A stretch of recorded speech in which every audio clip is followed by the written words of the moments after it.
បាទសួស្តីបងប្អូននៅក្នុងបណ្ដាញសង្គម YouTube អរគ្នាបាទថ្ងៃនេះយើងឡាន300បាទឡាន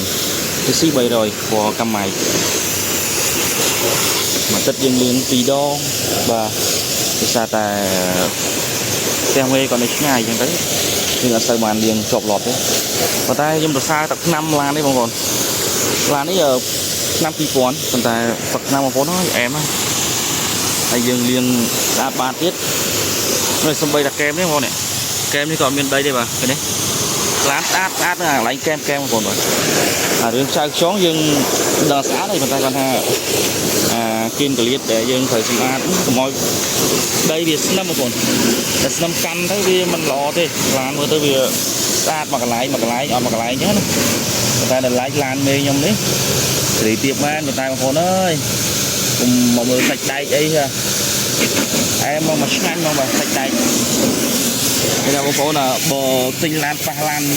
មេខ្ញុំក៏លក់អីគ្រប់ទឹកបាទត្រូវប៉ាន់ហ្មងឡានល្អហ្មងឡានល្អយើងជិះមិនស្ដាយលុយទេបាទការវឹកមេខ្ញុំទិញឡាននេះក្បែរ 20000 ការវឹកឡាននៅឡើងថ្លៃមកនេះជិះ300ហ្នឹងបាទដូចជាឆ្នាំ2020អីហ្នឹងបងប្អូនការវឹកហ្នឹងទិញ19 20ហ្មងប៉ុន្តែបងប្អូនក៏មើលបាទទឹកឆ្នាំឡានទឹកឆ្នាំអីអែមហ្នឹងបងប្អូនបាទវីដេអូនេះយើងមានតែប៉ុណ្ណឹងអរគុណច្រើនបាទ